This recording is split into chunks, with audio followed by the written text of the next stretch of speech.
to give further details pending the autopsy. Now, he'd been working for the Secret Service since 1965, which is a fairly long time. So I'm just wondering if this was the man that alerted about the plot down in New Orleans and that he could possibly have been murdered in order that they can use this same team if they need them later. The chain of command isn't broken, and white people would go into a black apartment, shoot, and leave. And that's exactly the way these other conspiracies come down. And so I still believe that New Orleans is a city where assassination teams exist all the time that would take care of public officials.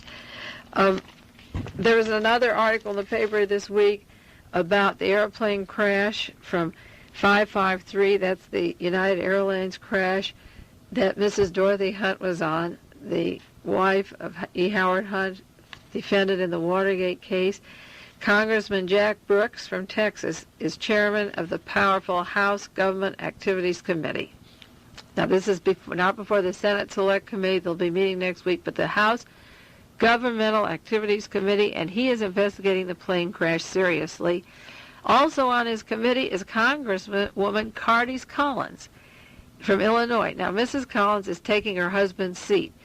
Hale Boggs was dead this winter flying over Alaska, and I have information from two different sources about that airplane crash. Mrs. Boggs is taking his seat, representing him.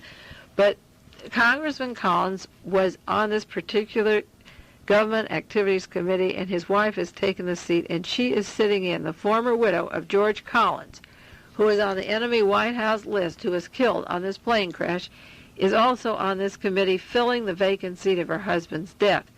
The decision by the Brooks Committee to probe the crash marks a major breakthrough in this case. I'm reading this from a newspaper article by David Collins, another Collins this week. The Government's Activities Committee, one of the most powerful on the Capitol Hill, overlooks the activities of various government agencies, including the National Transportation Safety Board and the Federal Aviation Board.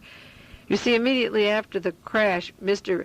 Butterfield, who was Richard Nixon's CIA babysitter and controller of the White House bugging and wiretapping, went right out to be head of the Federal Aviation, and A. Jill Crow went out to be charge of the National Transportation Safety Board, and Dwight Chapin of the espionage team went to Chicago to United Airlines. And Richard Nixon and company thought that they had all these three agencies covered by sending his top agents out after the plane crashed, where 80 FBI agents were at the field at the time it crashed.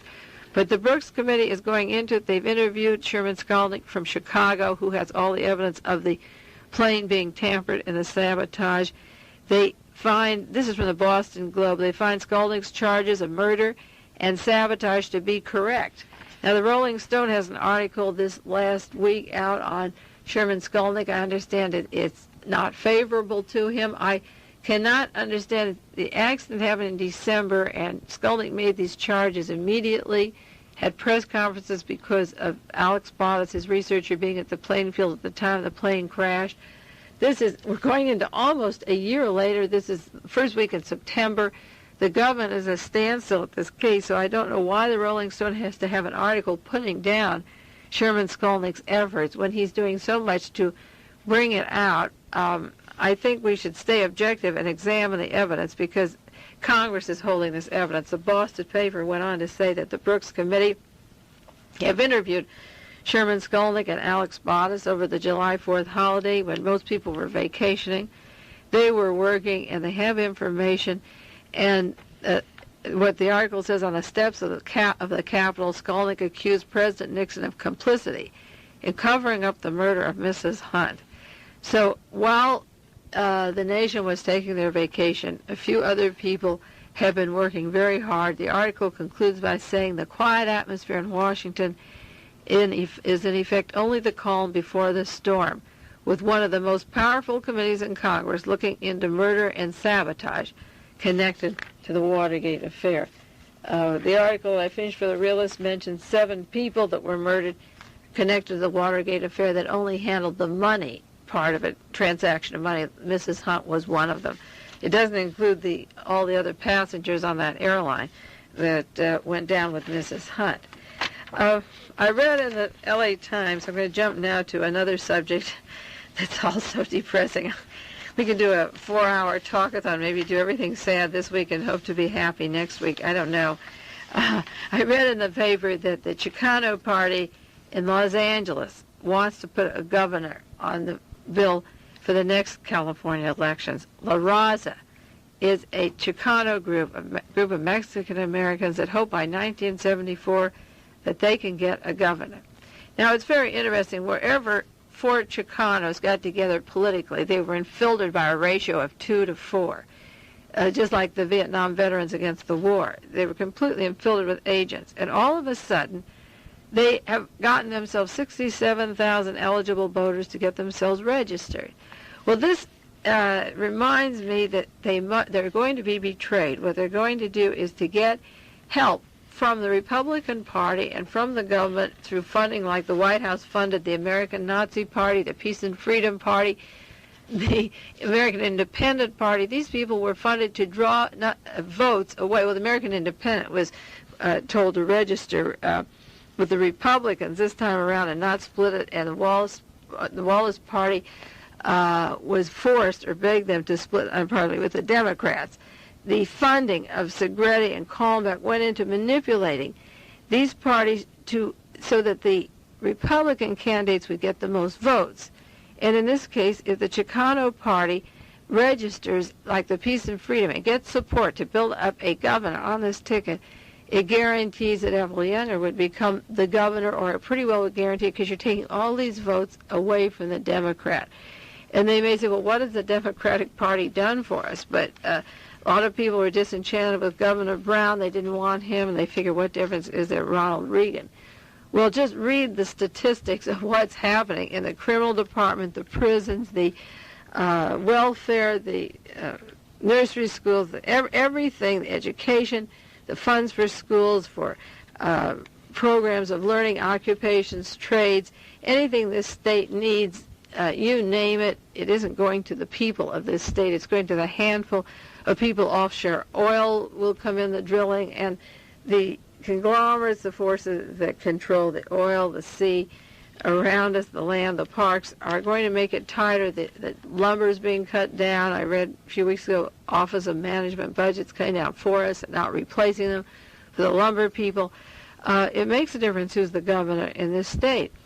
And it's very important that the Chicano Party doesn't split their vote this next election, or it's going to be a very sad day for those people and for all of us if we don't pull together and stop what is referred to by themselves as their Gestapo. Louis Tackwood used to speak about Ethel Younger's pleasure in describing a Gestapo someday. The California law enforcement do want a Gestapo, and we're linked to the national one in the White House.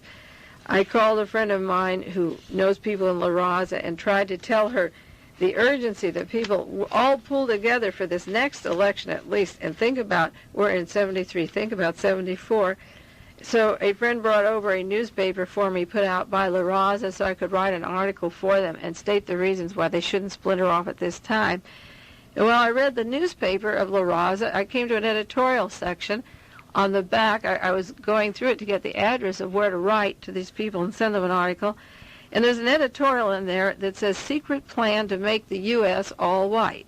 And this was in the paper. It said, vital information has reached El Grito, that's the paper that's published down in L.A., from a person who worked during the late 60s with military intelligence in the Pentagon, where he had top security clearance and access to secret documents. According to this person, there's a top secret plan for the military takeover of the United States. The name of the plan is Heliotrope. Its target date is 1976. It calls for the seizure of Congress, assassination of numerous congressmen, a complete takeover by the military together with big business. Heliotrope involves high-ranking Pentagon officials, the CIA, the Green Beret, and members in all branches of the services, even the Coast Guard. After this turn is carried out, a new plan goes into effect called Turn Sol. This calls for the rounding up of all non-white people and eliminating them. No person who is more than 1/4 non-white is going to survive.